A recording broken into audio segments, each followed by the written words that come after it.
Hey guys, so today I'm filming my Hit It or Quit It thoughts on hauls number 20. If you've never seen this video from me before, I'll have my playlist linked down below. And basically I will take the products that I featured in a haul from about 10 months back and I will let you know my current thoughts on them.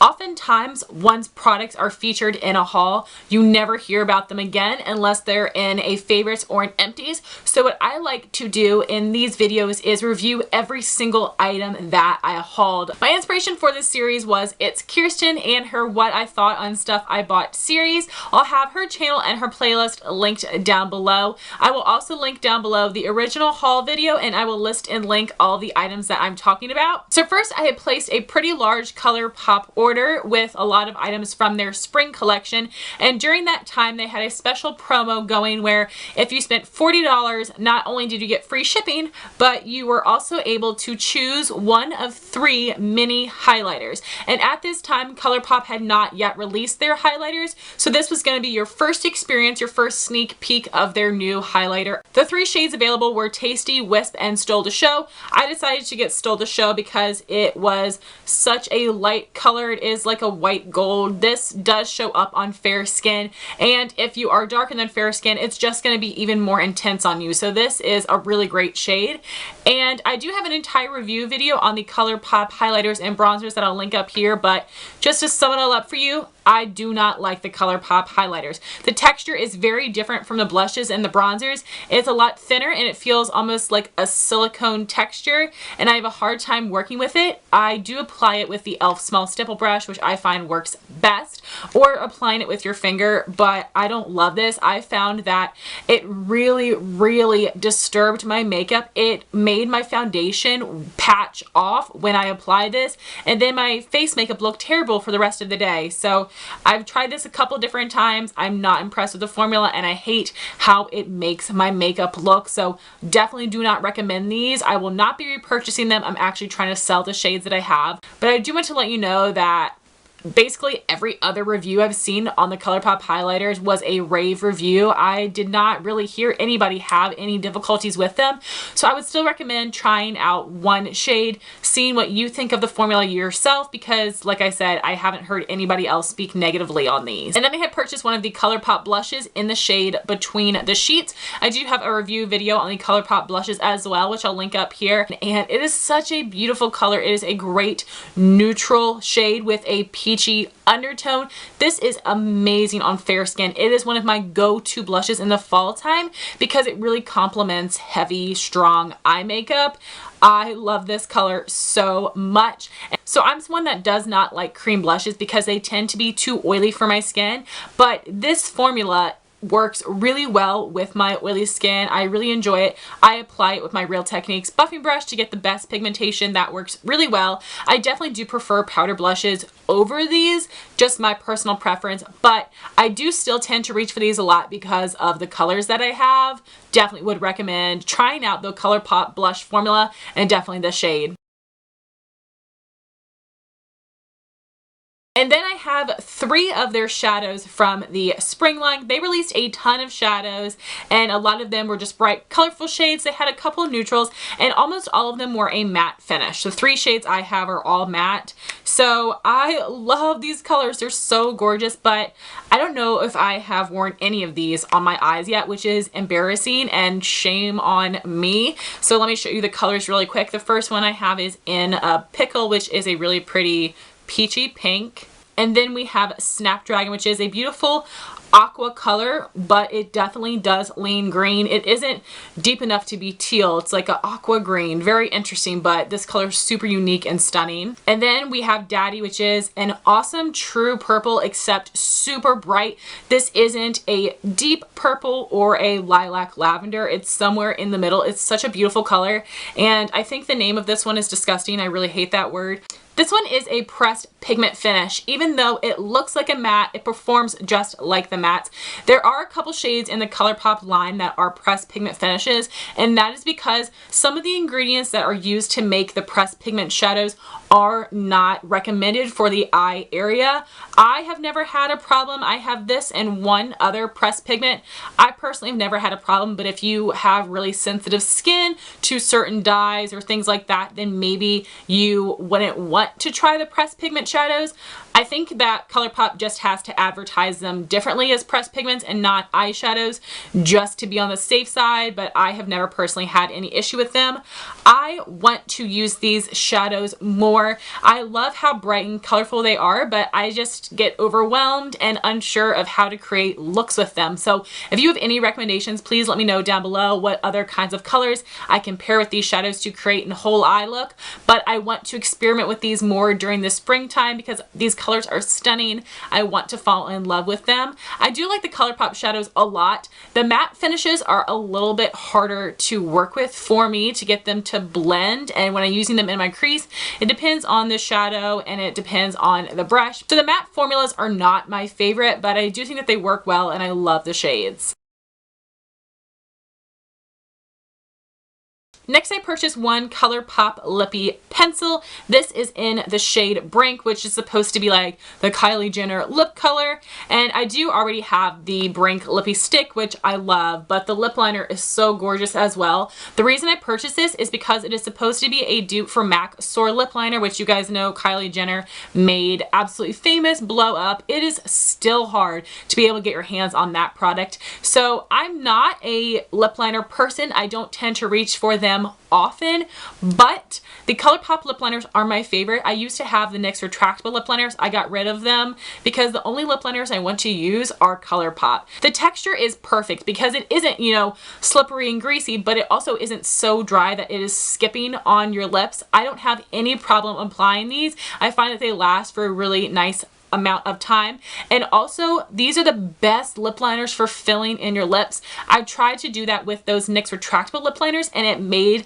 my lips feel super heavy and cakey. It didn't look good either, but the ColourPop lip liners are perfect for completely filling in your lips. So I highly recommend this shade. I love that it is a MAC lip liner dupe because I'm not going to go buy MAC lip liners. They're too expensive for the fact that I probably won't get a ton of use out of it, but definitely recommend the ColourPop lip liners. I have 8 different shades and they're all amazing. I love these formulas so much. Then I got 4 Lippie sticks from their spring collection. There were 6 shades. There was also like a bright corally orange and purple, but I wasn't interested in those, so I just got these other 4 shades here. 3 of them are a matte finish and 1 is a hyper glossy finish. I do have an entire review on the ColourPop lip primer, lip liner, and lip sticks, which I will link up here in case you want to check it out. The first shade I have is Monkey, which is a warm light pink, and this is a hyper glossy finish. Next I have the shade Westie, which is a light blue tone mauve pink with a matte finish.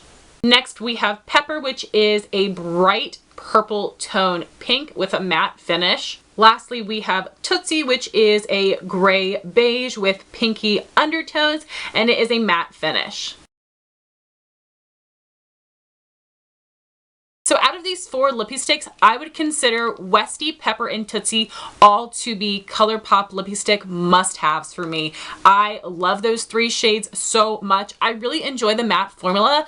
Now the shade Monkey looks like it would be a nice shade for me in the tube, but it is a little bit too light on my skin. I can still work with it. It kind of depends on like the rest of my makeup, but it definitely is not one of my favorite shades.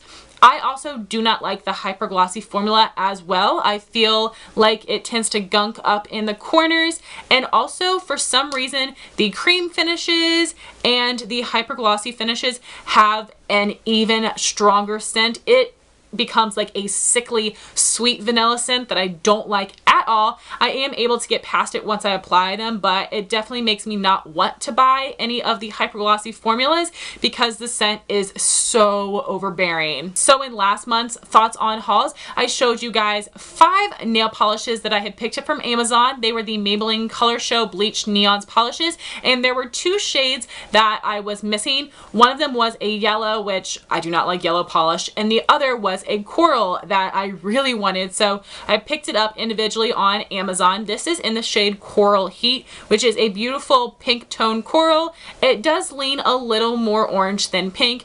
I would prefer it to be the other way around, but I do still find this shade flattering on my skin. I really love this color. It is opaque in about 2 to 3 coats just to make sure it's not streaky. It does have a satin finish because it is a neon polish, so I do put a top coat on it, but I love this color and I think the formula is actually really nice for a neon polish. The concept of bleached neon still like blows my mind, and I think it's so cool because it's not a pastel, it's not a neon, it's a mixture of the two, which you would think that turns out to be just like a typical color, but no, somehow it is not. It's really different. It's such a cool concept, and I was really impressed with this formula. Definitely recommend the formula if you're able to find them on Amazon or eBay. I wouldn't pay an arm and a leg for them, but I definitely think that they're worth trying out if you can find them for a decent price, and I do like this color. Next, I have some random drugstore products. First is the Maybelline Fit Me Matte and Poreless Foundation in the shade 110 Porcelain. Now, this foundation isn't terrible, but I do not understand the hype about this foundation whatsoever. 2 layers, I'm able to get light, medium, maybe medium coverage, and I think that freaking sucks. And also, for this claiming to be a mattifying oil control foundation, no. Maybe if you have normal skin that you get like a tiny bit of oil after, 8 hours, then this will work for you. But if you have actual oily skin, no, it is not going to do enough. So I was highly disappointed with the coverage and the oil control properties, and those are the 2 main things I'm looking for in a foundation, obviously, besides the color match. This shade is a little bit too light for me. I am able to make it work with a darker powder, so this is absolutely not worth the hype for me, and I also had a hard time applying it. Now, I do not like using a brush whatsoever. It doesn't give more coverage, surprisingly, and it makes it look streaky. The only way that I like to apply this is with the Real Techniques Miracle Complexion Sponge.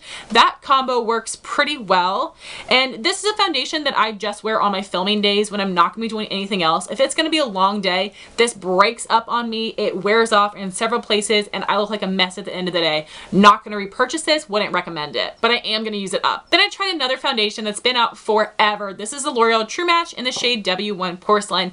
It was really weird because the foundation was too light for me, but the powder in the same shade was too dark for me. So I guess when I paired them together, it did give me my correct color, except it's a little too orangey. The warm category, at least when it's this fair of a shade, pulls a little bit more orangey than it does yellow, which sucks. So the shade did not work for me, unfortunately. And 2 layers, I was able to get this to light medium coverage. I actually prefer the coverage of the Maybelline Fit Me Matte and Poreless a little bit more. It gives a little bit better coverage. And this did even worse in terms of oil control. I was super duper greasy, but the worst part about this foundation is the way it made my skin look. Now, I tend to have some acne and acne scars right in this area. My cheeks almost all the time are completely clear. I don't have any scarring. I just have some pores right here. So when I put this foundation on, it made my cheeks look like a freaking crater face. It looked like I had been popping pimples since I was born. I had such a freaking like bumpy road appearance on my cheeks because of this foundation. My skin looks better without this foundation. I've never had that happen with any foundation ever, and that's like not cute, not acceptable. So I was like, I'm never wearing this again. So if you're oily skin, I don't recommend it. If you like full coverage, I don't recommend it. And if you are someone that does have acne scarring, or you do have a lot of texture on your skin, do not use this at all. It will only emphasize it 10 times and make it worse. So I don't know why this foundation's so raved about, because it was literally the worst foundation I've ever tried. The next thing I have purchased, I don't have here to share with you, and it was the Maybelline Instant Age Rewind Concealer in the Brightener shade. I have used so many of those. I've tried a couple of different shades, and the Brightener shade is the one that works the best for me. It is a little bit pinky toned, so I do like it for highlighting under the eyes. I don't like it as much for highlighting the center of my face because it tends to just throw off the undertone of my foundation. But that is literally the best concealer I've ever tried for the under eye. It has such a nice lightweight consistency to it. It does give a decent amount of coverage, and I love that sponge. I know some people really hate it, but for me, that is like the most perfect way to apply the product. I wish there were more concealers out there with that type of applicator, because I would try them all. Now, the thing that stinks is that there isn't a perfect shade for me. The Brightener shade is the best shade match. The more yellow tone neutralizer shade is too dark for me, and the fair shade matches my skin tone perfectly, so it doesn't actually brighten. So I wish that there was a super pale shade to highlight with, because that would suit me better. And then I had the L'Oreal True Match powder, also in the shade W1 Porcelain. Like I said, the powder itself was a bit too dark for me, so when I tried to pair it with other foundations, I had to use it with foundations that were too light. Now, that is a powder that Emily Noel has raved about for years. It has been an Emily Award winner for years and years and years, and I just do not like it at all. It does give some coverage, but didn't do anything for oil control. I feel like I had to apply extra powder to make sure that my face didn't feel tacky or sticky anymore. And I definitely prefer the NYX Stay Matte But Not Flat or the Maybelline Fit Me Matte and Poreless powder. Those two powders are my favorites. I would not recommend or repurchase that L'Oreal True Match powder ever. The rest of the things I purchased were from Ulta. The first two things I have are some skincare products from the Mario Badescu line. I believe I decided to pick these up because I had 3 times the points, and this is actually a relatively inexpensive skincare line, which is awesome. I have tried a couple samples of their products in the past, and I was pretty impressed, so I decided to pick up a full size of their Acne facial cleanser. I think this was like $15, which is amazing. This is an awesome cleanser. I use this in the morning when I'm washing my face in the sink. I also use it in the shower. It is like a jelly consistency. I find that it lathers really well. It leaves my skin feeling nice and fresh, not tight. I don't feel like it leaves behind any residue. This is definitely a really simple cleanser, but it's fantastic. I definitely recommend this one. And then I have the Mario Badescu Drying Lotion, which is their acne spot treatment. It is supposed to dry up and shrink your acne. I think that this is a pretty darn good spot treatment. One thing is that you are supposed to leave it separated like this. Do not shake it up. You stick a Q-tip all the way in the bottom into this little pink stuff down here, and then you dot it onto your blemishes. So do not mix this up. It is supposed to stay separated. I would recommend it, and I might repurchase this when I'm done. And then I purchased 2 high-end items that I believe were part of the 21 Days of Beauty, which apparently is supposed to be coming at the very end of February, so get excited for that. I always tend to pick up a couple items, but they tend to have the same things all the time. I'm sure we're going to find Butter London polishes on sale. There's going to be a ton of mascaras and eyeshadow primers. These 2 items might be included in this year's 21 Days of Beauty. Not sure yet. This is the Tarte Lights Camera Lashes mascara. I was able to get this during that time for $10, which is pretty darn good. That's about the price of a drugstore mascara if you get it from like CVS or one of the other drugstores. And I have had this in a sample size, and I absolutely loved it. I haven't opened up my full size yet because I have a ton of mascara samples that I'm trying out, but I definitely love this. It is one of my favorite mascaras ever. It is more of a dry formula, and it is a natural bristle brush, but I find that this gives me really, really nice length. I love pairing this with the Too Faced Better Than Sex to give me some more volume and that fluttery lash look. So definitely love this mascara, and I would highly recommend picking this up during this year's 21 Days of Beauty if it's included, because $10 is a pretty good price. The other thing I have is the Anastasia Clear Brow Gel. I actually picked up 2 of these because they were either $10 or $11. I think they were about half off, so that was fantastic. And this is the best clear brow gel I've ever tried. My favorite one from the drugstore is the Milani Clear Brow Gel, but this one is awesome. It really is like hairspray for your brows. It really does keep them in place. It can get clumpy if you press too hard. You definitely don't need to, just apply it lightly. It holds the brows in place amazingly. I highly recommend this, and I do think it's worth the hype and the money. And then I had a bunch of NYX items that I had picked up because they were new spring 2015 items. I always love trying out the new NYX products. The first one is the NYX Micro Brow Pencil in the shade Taupe. This is my holy grail brow pencil. In my opinion, it is a dupe for the Anastasia Brow Wiz. I'm going to continue to purchase this instead of the Anastasia. I love this. It is one of the best brow pencils I've ever tried. I'm still going to continue to try new ones because I love trying brow products, but this is always going to be the one I come back to. Next, I have the NYX Tinted Brow Mascara in the shade Blonde. It is this beautiful light cool tone blonde shade, and this lasted me a super long time. Now, the wand isn't the tiniest, but it also isn't too big. I did not have any problem applying this in my brows, and this is the best tinted brow mascara I've ever tried. I love the coloring for my brows because it really emphasizes every hair, and even though I do tend to really draw on my brows, when I use this on top, it makes my brows look more natural because it emphasizes the actual hairs. And I did not realize just how holy grail this item was to me until I started using something else. I'm currently using the L'Oreal Brow Stylist Plumper, which I tried over the summer when my mom had it, and I did really enjoy it, but that thing does not compare to this. This is absolutely holy grail to me. Next time NYX is 40% off at Ulta, I am going to get probably 2 of these because I love it so much. Highly recommend this if you haven't tried it out. The next thing I purchased was this NYX White Liquid Liner. You guys need to punch me in the face right now because I haven't used this.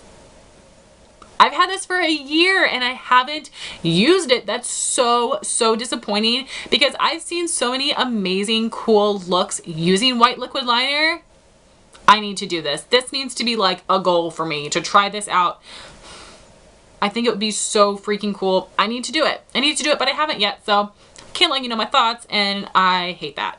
The next thing is the NYX Proof It Waterproof Mascara Top Coat, which is a really unique concept to me. I know that Anastasia and Ulta make one of these, but other than that, it isn't super duper common of a product, so I was really excited to try it out. It just has a simple wand like this. It is a clear top coat. I didn't like this. I used it over the summer to help waterproof my mascara. It didn't work. First off, it made my lashes super sticky and clumpy, and then my mascara still like transferred and smudged on me. So no, this did not work at all for me. I do not recommend this. I've heard amazing things about this waterproof top coat from the Anastasia and Ulta brands, so I would try those out and skip on this one because it didn't do a darn thing for me. And the last thing I had purchased were 6 of the NYX Intense Butter Glosses. I have the shade Tres Leches, Sorbet, Napoleon, Chocolate Crepe, Toasted Marshmallow, and Spice Cake. I do have an entire review video of those, which I'll link up here in case you want to check it out. So the pros for that product would be the color range, the pigmentation, and the applicator. But those are so full on color and they're very wet. They transfer onto everything and they transfer big time. They also tend to travel outside of the lip line, and I'm paranoid when I wear those that I'm going to get them on my teeth, on everything and everyone. So it's just not worth it because it's so high maintenance of a lip product. So definitely not something that I enjoy, but a lot of people do really love it. So that was my hit it or quit it thoughts on hauls number 20. I would love to know your thoughts if you've tried out any of these products. Thank you so much for watching. Please rate, comment, and subscribe, and I'll talk to you soon. Bye guys.